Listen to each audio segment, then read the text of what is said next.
Samsung இவனும் அந்த கில்லரை பத்தி இன்னும் இன்வெஸ்டிகேட் பண்ணிட்டு இருக்கிறத தெரிஞ்சுக்கிட்டு, நீ சின்ன பொண்ணு இந்த மாதிரி மேட்டர்ல எல்லாம் இன்வால்வ் ஆகாதுன்னு சொல்லி வார்ன் பண்றான். சோ அவளும் கில்லரோட கார் நம்பர் அவன் கிட்ட கொடுத்துட்டு அவனோட ஸ்கெட்சை மட்டும் டிரா பண்ணிக்கிறேன்னு சொல்றா. இப்போ சாம்சங் வீட்டுக்கு வந்தா அங்க 3 பேர் அவனுக்காக வெயிட் பண்ணிட்டு இருக்காங்க. அவங்க சாம்சங் ஒரு லேடி கிட்ட கூட்டிட்டு போக, அந்த லேடியோ நீ ஒர்க் பண்ற ஹோட்டல் ஓனரை நான் மீட் பண்ணணும், என்ன கூட்டிட்டு போறியான்னு கேக்குறாங்க.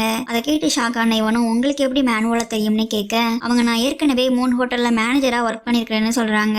இப்போ அவங்கள ஹோட்டல்ல பார்த்ததும் எல்லா ஸ்டாஃப்ஸும் ரொம்ப ஹாப்பி ஆகிடுறாங்க. அதெல்லாம் மேனுவலும் மேல நின்று பார்த்துட்டு தான் இருக்கிறா. அப்படியே இவங்க 2 பேரும் பேசிட்டு இருக்க மேனுவல் அவங்கள பார்த்து நீங்க 3 ஹோட்டலுக்கு வந்த ரீசன் என்னன்னு கேக்குறா. அதுக்கு அவங்களும் 30 வருஷத்துக்கு முன்னாடி லூனார் எக்லிப்ஸ் வந்த மாதிரி இப்போ மறுபடியும் வரப்போகுது, அதனால இந்த ஹோட்டல் அப்ப மட்டும் மனுஷங்க கண்ணுக்கும் தெரியும்னு சொல்றாங்க. ஆக்சுவலா 30 வருஷத்துக்கு முன்னாடி இவங்க 3 ஹோட்டல்ல மேனேஜரா ஒர்க் பண்ண அப்பதான் இது நடந்திருக்குது. அப்போ புதுசா மேரேஜ் ஆகின 2 மனுஷங்க கண்ணுக்கு இந்த ஹோட்டல் தெரிய அவங்களும் வெளியே மழை பெஞ்சிட்டு இருந்ததால அன்னைக்கு ஒரு நாள் மட்டும் அங்க ஸ்டே பண்ணிக்கவான்னு கேக்குறாங்க.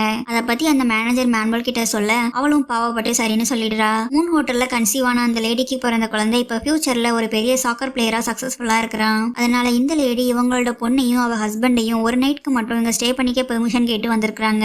அதுக்கு ஓகே சொல்லவா வேணாமான்னு திங்க் பண்ணிட்டு இருந்த மேனுவலும் அவங்க கிஃப்ட் கொடுத்ததும் உடனே சரின்னு சொல்லிடுறா.